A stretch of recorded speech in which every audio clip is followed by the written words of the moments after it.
What is up, everybody? Skratch coming up with another Raid Shadow Legends video. We are currently on the test server, guys, so we're gonna have access to the new feature called the Guardian Ring, aka the Dupe system.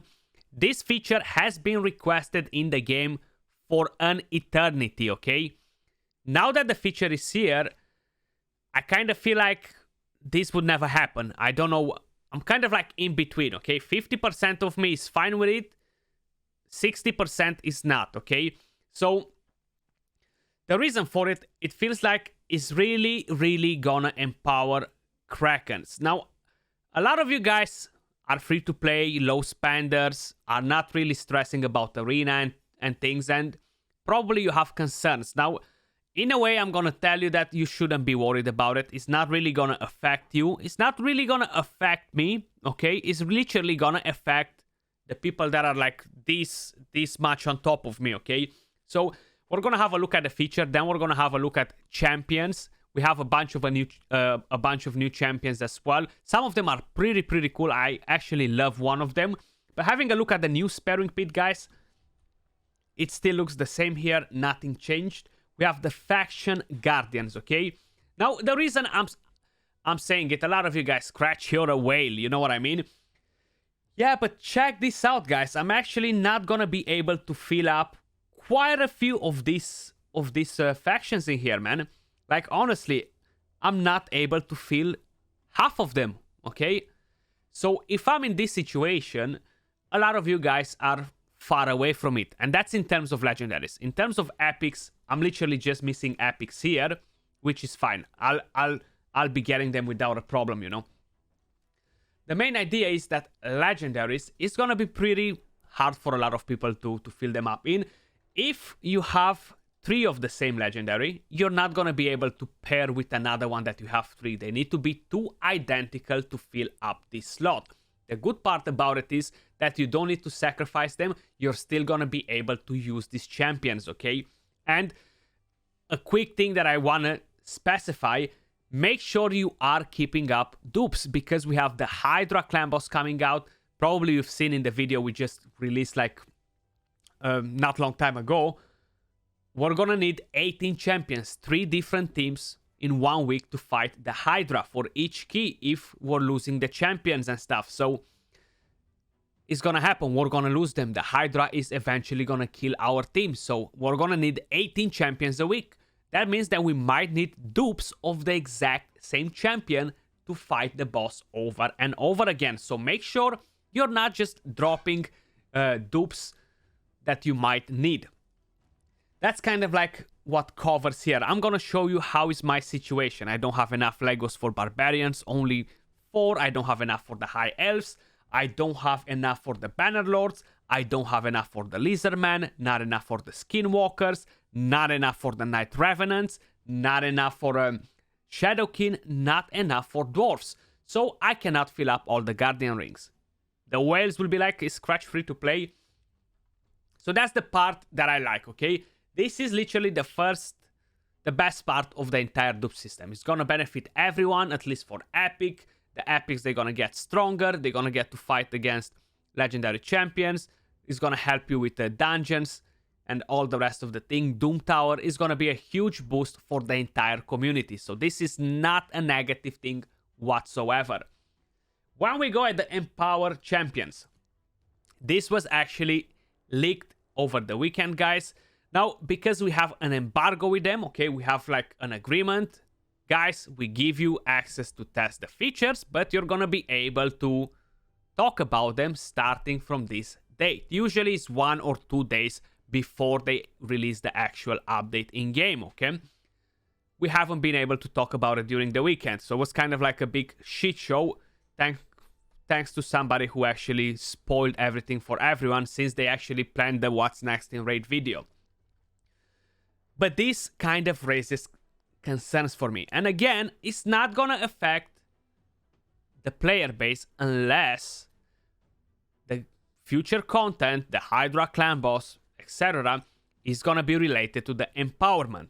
Now, I don't think they're that dumb to do any sort of content and to be related to the empowerment.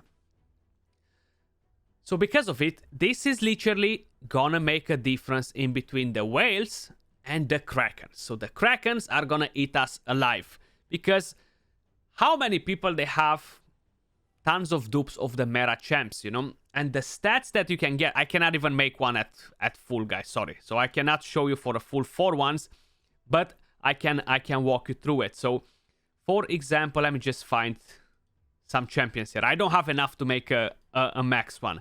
I tried to pull some shards, but it just didn't happen.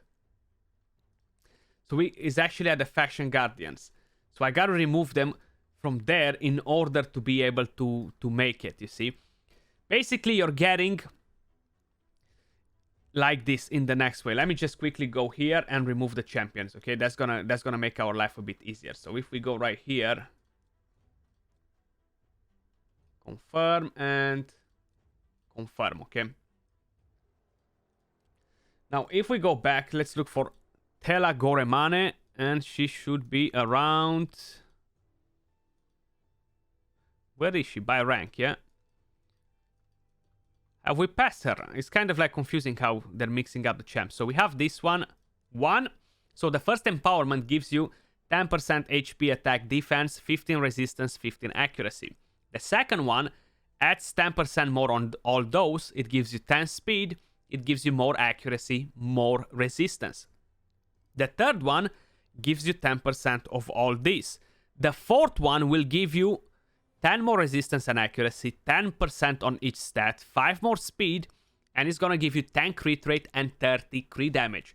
So if you're maxing a Tranda at this level, she's gonna obliterate everything.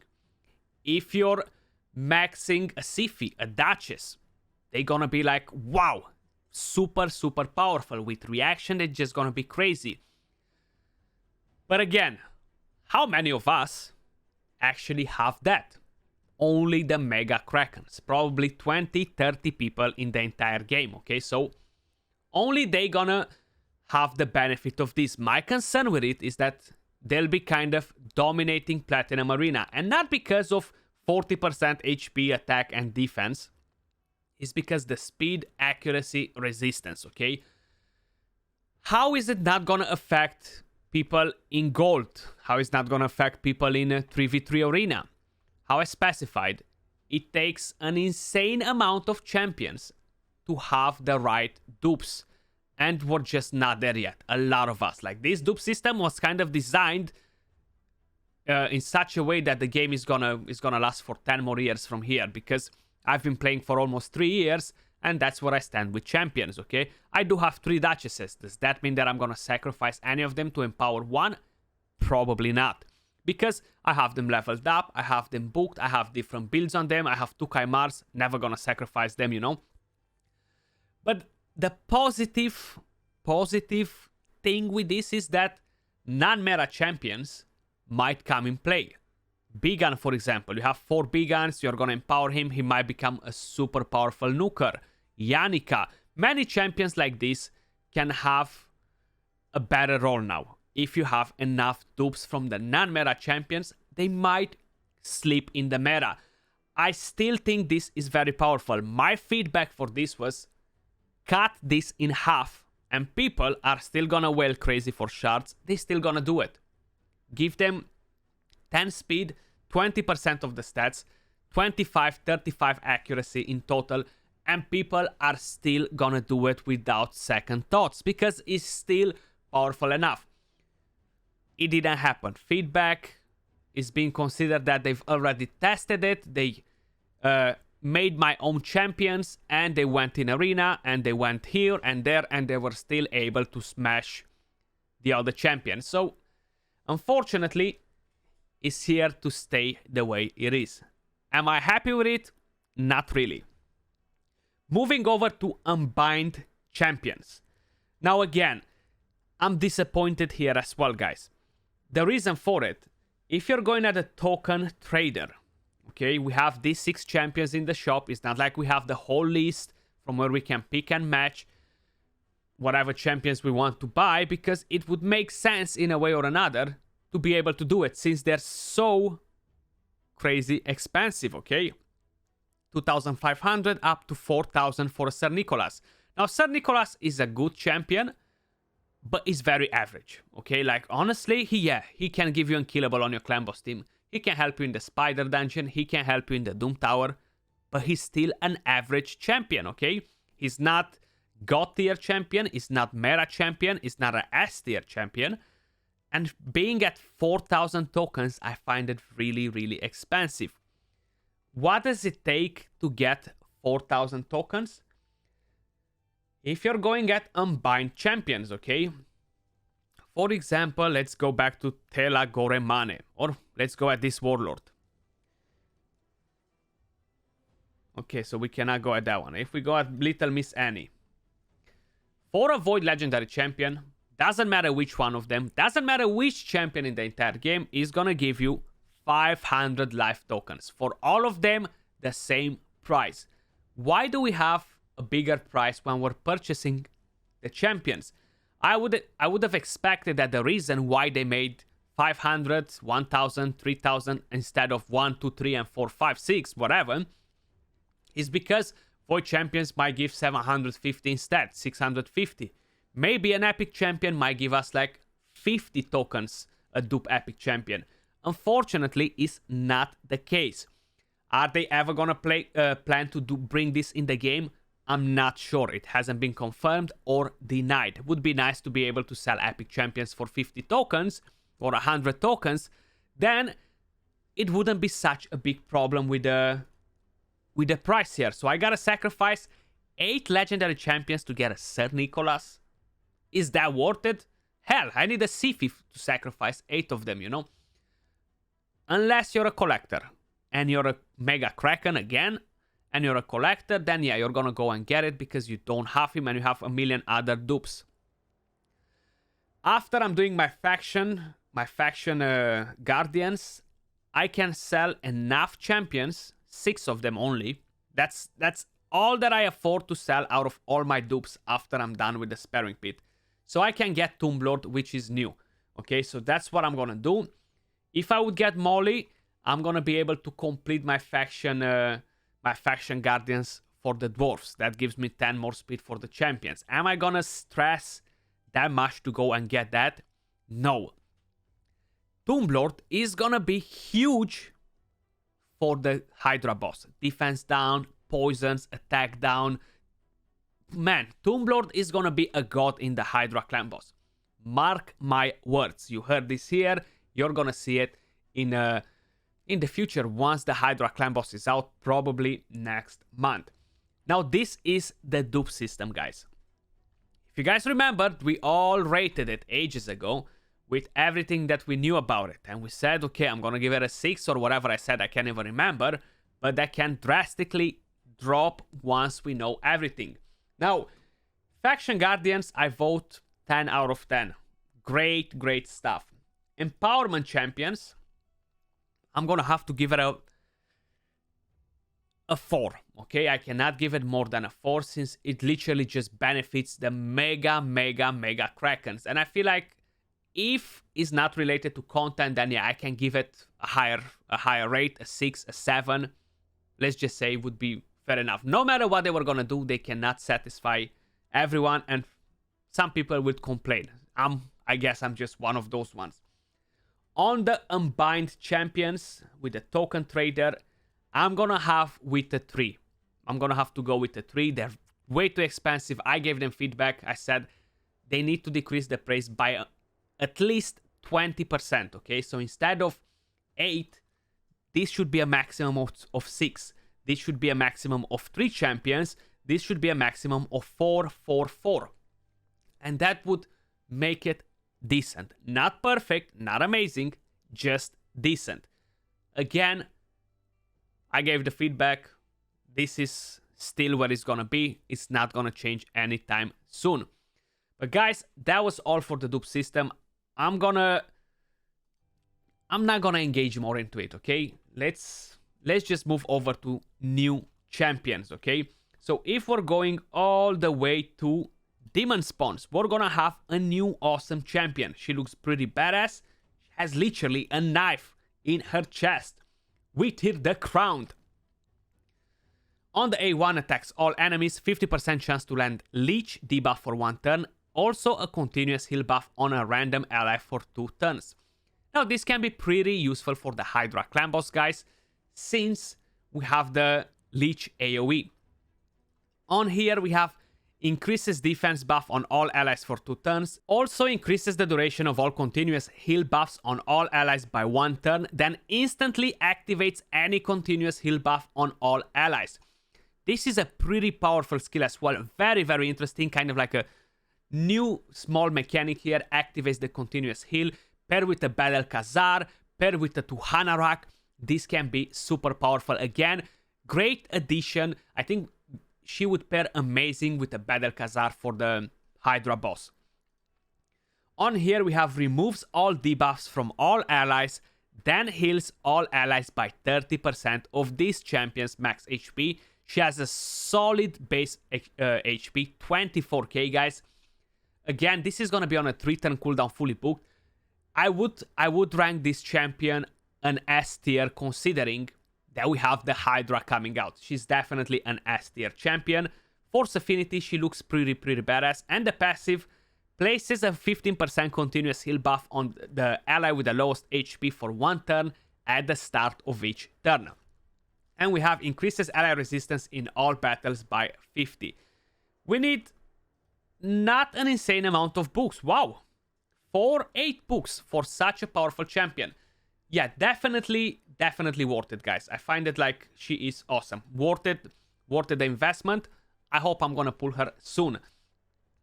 Now, we don't have another legendary here, but we have another epic. She is kind of like Urtikara. Spirit Affinity, base stats not amazing. On the A1, attacks 1 enemy 2 times. Each hit has a 30% chance of increasing the duration of 2 poison debuffs by 1 turn. On the A2, attacks 1 enemy 3 times. Each hit has a 30% chance of placing a poison sensitivity debuff for 2 turns. Giant Slayer hitter there looks pretty good. It could work as a Giant Slayer since we have this as well. So she could deal tons of damage. Attacks 4 times at random. Each hit has a 50% chance of placing a Hex debuff for 2 turns. I don't really think she's gonna be great for the Hydra clan boss. This is at random, so we don't know which head she's gonna hit. Too squishy, looks decent. Tons of books, at least in the A1, with the passive as well, yeah? Whenever either this champion or an ally lands a critical hit on an enemy under a Hex debuff, has a 10% chance of placing a 5% poison debuff on the enemy for 1 turn. Now, the chance goes up to 25%. It could be pretty interesting for the Hydra to have something like this. You have the Hex from her, chances to land poisons from her passive, tons of hits with the Giant Slayer, and increases ally speed in all battles by 15%. Decent epic. I don't think she's gonna be like wow, you know? But she's not too bad. Moving over to the Shadow Kings, we're getting 2 new legendaries. One of them is kind of like the new Seeker. I can't remember which one of them. I think it's Kyoku. Awesome stuff. And we do have the fusion, which we're gonna cover in a second as well. But Kyoku right here, guys, is the new version of Seeker. Very powerful, looks awesome as well. Defense-based champion, Spirit Affinity. On the A1, attacks 1 enemy, will place 3 hits if the target is under 3 or more debuffs. Each hit has a 40% chance of placing a weakened debuff for 2 turns. Sorry, damage based on defense. This sounds pretty interesting as well. Great for clan boss. On the A2, attacks all enemies, has a 100% chance fully booked of placing a decreased attack debuff for 2 turns. And this skill right here doesn't make sense. After attacking, has a 80% chance, 100% chance fully booked, of placing a HP burn debuff for 2 turns on all enemies without decreased attack debuffs. So what I think it meant here is on all the enemies with increased attack, okay? That's the only, with decreased attack, sorry. So you're landing decreased attack on everyone, and then is a 80% chance, 100% chance to land HP burn on everyone as well. That would be the only way this skill would make sense. I'm pretty sure they're gonna adjust it by the time it comes in the game, but so far they've been pretty busy to to handle everything because we literally got bombarded with information today. So that's pretty interesting. Then we have the A3 places a 50% ally protection buff on all allies except this champion for 2 turns. Also places a block damage buff on this champion for 3 turns, then grants an extra turn. Very powerful skill right here, guys. Block damage for 3 turns, grants an extra turn. So you place the ally protection, you go in the A2 afterwards. Awesome, awesome champion. I definitely want to get this champion. Hopefully they're going to do a guarantee event. But again, it's an S tier champion. Will they do it? Probably not. The passive, every time this champion is hit with a critical hit, heals all allies by 15% of their max HP, then places a 60% increased defense buff on all allies for 2 turns, and this is gonna be on a 4-turn cooldown. This is gonna be on a 4-turn cooldown as well, and this is gonna be on a 4-turn cooldown as well, but this is gonna decrease to a 3-turn after we gain the extra turn. The aura increases ally defense in all battles by 30%. So we're not gonna boost Thermeter with this champion, but very, very powerful. That passive for go second arena teams and take the turn, use this skill, ally protection, block damage, attack the enemies, heal, is gonna be a beautiful, beautiful champion. Great addition to the game for go second teams in arena. Great for clan boss. All around is gonna be an awesome, awesome champion. Very good base stats as well. And we have Gamaroon. He looks pretty cool as well. The designs, again, 10 out of 10. We can't complain about that. Pretty good base stats. Support. Now he's a bit different. Attacks one enemy 2 times. Each hit has a 30% chance of placing a block active skills debuff for 1 turn. On the A2, attacks all enemies. 100% chance fully booked to steal 1 random buff from each enemy. After stealing, applies a buff spread effect, taking a random buff from this champion and placing it on all allies. So he's stealing a buff from each enemy. The more buffs the team has, the enemy team, the better, because he's gonna spread tons of buffs on our team. On a 3-turn cooldown, on a 100% chance to do it, fully booked, pretty badass. On the A3, we have this. On a 4-turn cooldown, fully booked, can target dead or living enemies. It's kind of like an interesting thing. It's almost like a passive somehow. If the target is dead, places a block revive on them, then attacks all enemies. Each enemy will receive damage equal to 20% of the target's enemy max HP. If the target is a boss minion, the damage is equal to 20% of this champion's max HP. This attack cannot be critical and will ignore any shield buffs and 100% of each target's defense. So basically, you're gonna deal 20% of this champion's max HP on the enemy team. If I'm gonna give this champion 100k HP, okay, he's gonna deal 20% of that, which is gonna be pretty solid, guys. It's not gonna one-shot the enemy team unless I'm gonna give him like an insane amount of HP. It's not gonna be able to one-shot nukers and stuff, but it's pretty interesting. If the target is alive, places a True Fear debuff on them for 2 turns and heals all allies by 20% of the target's enemy's max HP. If you attack a Duchess, she has 100k HP, you're gonna get a 20k heal back on your team. If the target is a boss or a boss minion, the healing is equal to 20% of this champion's max HP. The True Fear debuff cannot be resisted. So he doesn't require accuracy with this, but he requires accuracy with this. The passive revives 1 random ally with 30% HP and 30% Thermeter each time an enemy is killed. Very interesting kit. Definitely not a bad champion. I gotta say, the new champions added to the game, especially the legendaries, are not just diluting the pool, are actually improving the pool. So awesome champions. I would like to get every single one of them. I think this is the first time I said this since they're adding champions to the game, man. Because usually we have a bunch of useless champions coming into the game just doing nothing. Now, moving over to the fusion champion, Vildrax. We're not gonna check his kit. I just want to see the book requirement for you guys. On his passive, as expected, we're gonna get a higher chance to steal the heal. So he's gonna get 30%. I kind of thought that it might be around 50%. But hey, 50% might be a bit too strong. So we need 2 books in here. 5 in total. 9. 16 books for this epic champ. No, 17 books for this epic champion. Wow. So 17 books to book the fusion epic. I'm definitely not gonna get him on the free-to-play. I will get him on the main account though. Do let me know in the comments down below which one is your favorite out of the new champions. Let me know your thoughts about the Guardian Ring, aka the dupe system, guys. Appreciate all of you guys watching, and I'll catch you all soon on another video. We'll be making a guide on one of these champions. We'll be trying them out. So let me know which one you want to see first. But that was all. Much love. Peace.